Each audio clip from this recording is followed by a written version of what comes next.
Kyle Busch, third place finisher of today's Duck Commander 500, driver the number 18 Interstate Batteries Toyota. It's your seventh top five finish here at Texas Motor Speedway. Exciting shootout there at the end. Talk about that finish. Yeah, it was really good. We had a good race car today. The Interstate Batteries Camry was pretty good. We come from the back and up to the front. Had a really good car there through the middle. We led some, and then Jeff was pretty good. And then the Penske cars, I went by one of them and in one run like he was standing still, and he went by me the next run like I was standing still. So kind of crazy the way that happened, but they come out of nowhere and just took off there the last 70 laps, 80 laps, whatever it was, and they were going to be tough to beat. But we had second to last stint where we got behind a little bit on our adjustments, and we fought real bad loose, and I lost too much time to the leaders. And when we came in and pitted on that final green flag pit stop there, we made really good adjustments. Dave and the guys did, and I was able to come back up and cut my deficit to the leaders probably in half, but I was just so far back I wasn't going to get there. But then that last caution come out, and chaos ensues on a restart. So you just fight for all you can and get everything you can. I was on the top lane, so it was kind of dirty up there with the way the rubber lays down throughout the run. There wasn't a long enough caution there to kind of get it cleaned up enough, but felt like we ended up where we should have anyways today, and we had a good car, so nice to finish up like that. I guess the streak continues, 7 different winners in the first 7 races. Talk about that, and obviously we saw a lot of gambling there at the end. Yeah, I think you would have, and I think the 24 strategy was probably a good strategy to go with. It's just if you would have had probably 2-3 more guys do that, then probably could have won the race, but there wasn't quite enough guys that took 2. I think that he didn't get enough separation between the 4-tire cars that the restart just played out the way it did. And we're joined by today's second place finisher, Jeff Gordon, driver the number 24 Exalta, Texas A&M School of Engineering Chevrolet, 9th career top 5 finish at Texas Motor Speedway for Jeff. You gambled there, took 2 tires at the end. Talk about the strategy and again the gamble to go for the win. Yeah, it was a great call. I think Alan learned a lot in California when we took 4. We felt like that didn't go so well for us. So I think coming in 6, you're in that position that you can gamble. You're not going to win it with 4. You're not going to win it with none. So I think that was a good call. And I feel very fortunate to finish second. I mean, Joey was the class of the field there the second half of the race. So I knew it was going to be hard to hold those guys off, and so I got a pretty good restart, and so I was happy about that, and got through 1 and 2. I was shocked I was leading off of 2, to be honest. So I wish I would have run a little bit higher down 3 and 4, because I'm sure Joey was just going to go wherever I didn't, but I probably would have been a little bit better off in the top, and then he crossed over and got in the back of me pretty good. So at that point, I was just thinking, I just want to finish, and looked at my mirror, and those guys were racing hard behind me. So it's a great second place finish for us. We're joined by today's top finishing rookie, Kyle Larson, driver the number 42 Target Chevrolet, who finished 5th in today's Duck Commander 500. Just your second start at Texas Motor Speedway. Talk about your run there, and then at the finish, just the different strategies playing out. Yeah, we were really good today. Pretty much good from the start. Our Target Chevy was average on a short run, but long runs I thought we had probably the best car, and just kept sticking with it and got it better and better each run, and put ourselves in position there on that last restart to get a good finish. Happy we didn't lose any spots, then a little bit disappointed we didn't gain any because we were on 4 fresh tires, and the 24 and the 55 had 2 and beat us. But all in all, a really good day, and go on to Darlington, a track where I really like, and try and do even better. Go ahead, open it up for questions. Right here, Jerry. Jerry Fraley, Dallas Morning News for Jeff Gordon, please. Jeff, I don't even know if you noticed, there were some odd occurrences early in the race, from a jet dryer harming some cars to 2 of your teammates having some misfortune. Were you conscious of that, and if so, did it have any effect upon your approach the rest of the way? Yeah, that was odd. We drove when we left pit road at the beginning of the race, drove by those 2 jet dryers down the back, and we were all just kind of casually going by it. And that last one, it about blew all of us over. I mean, it was. I thought it damaged my car as well. So it got my attention, and when I heard that the two had trouble, I told my guys, I said, I'm not surprised, because I thought it about tore the cowl flap off on mine, and or pushed in the right side. So I was concerned. We all started avoiding that one, and I told him, mark that one, let us know if that one's on the track from that point forward. But still, that was pretty odd. I'm not sure what's more odd, that happened or that NASCAR allowed those guys to repair those things. I had a piece of concrete fly through my front end one time at Martinsville. I don't remember them ever letting me repair the car. But I hate that happened with Junior and that Jimmy got caught up in that.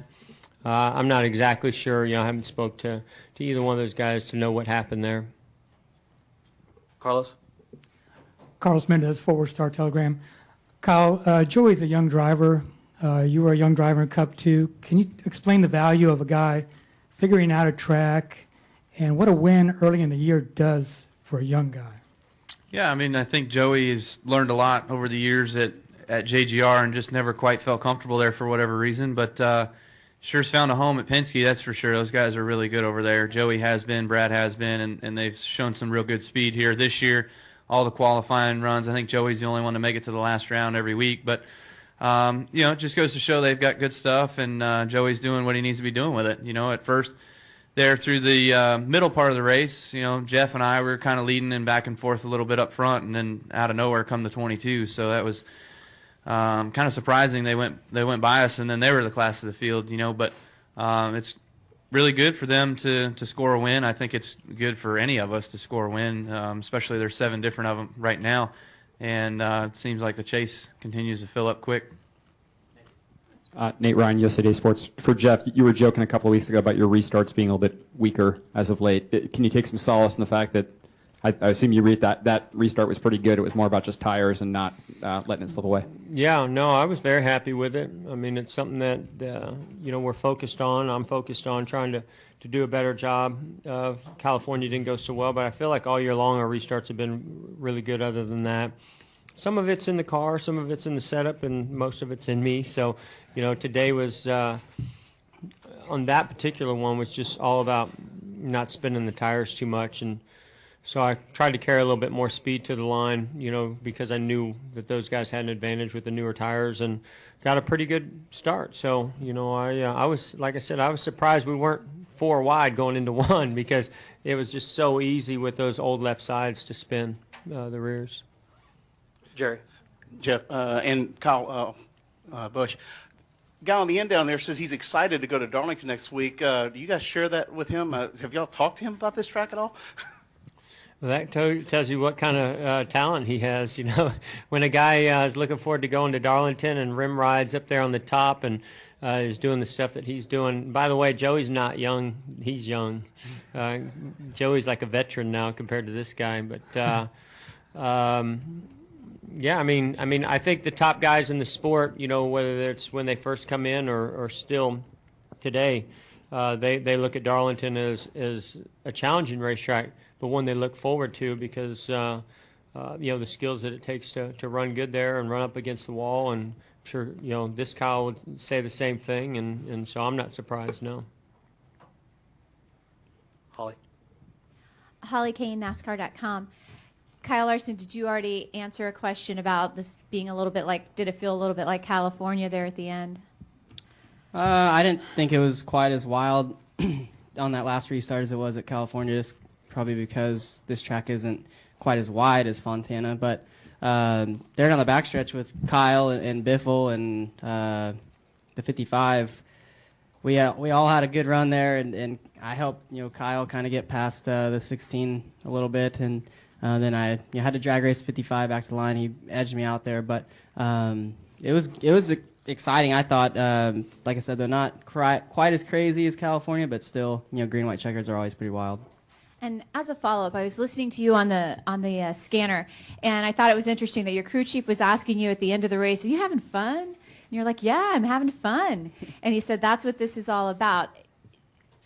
Can you just talk about, how much you're enjoying this? And a lot of rookies, they don't, they say, well, let's give ourselves at least half a season before we expect a win. Do you feel like you're on the verge now of getting your first win?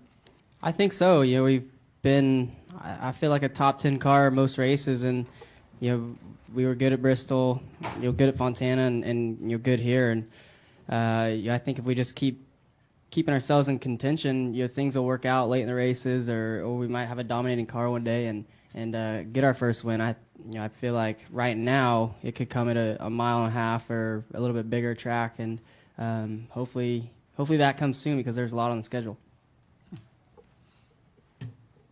Any other questions? Any from the press box? No questions from the press box. Oh, Jerry has one more. Jerry Fairley, Dallas Morning News. One more for Jeff, if I could, please. There's still 19 more chances to get the win in the regular season, but is it all the pressure very small rising, or is it still too early to look at that?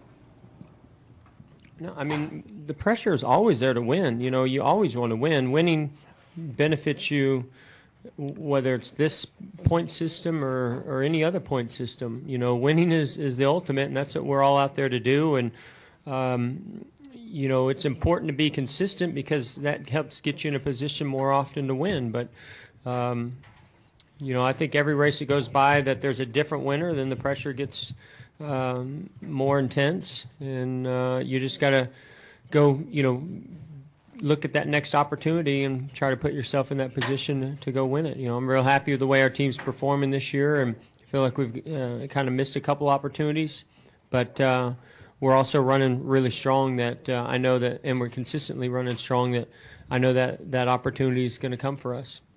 Holly? I'm sorry, one more question, and I apologize if this was asked while I was outside doing interviews, but for Kyle Busch, could you just talk about JGR today? You guys really ended up having some pretty good finishes after a weekend where you weren't exactly where I would imagine you wanted to be on the speed chart and had to make up some ground in the race, all of you.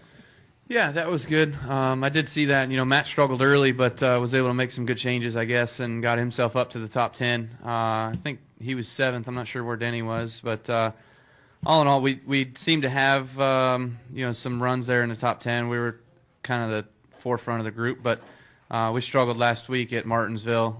Denny and I both really bad, and that's not typical for as good as we've run there in the past, and especially Denny. And then even the week before that at California, we weren't the best there either. We were probably a 6th-place car, Matt probably an 8th-place car, and fortunately Denny didn't get to race. But, some gains today. Definitely. I think that we learned some things here this weekend, trying some different concepts, but there are some guys that are definitely still, steps ahead of us that we got to get better as a whole, as a group. Any other questions, Holly? Gentlemen, thank you very much. That you're not sure of if they've been asked yet.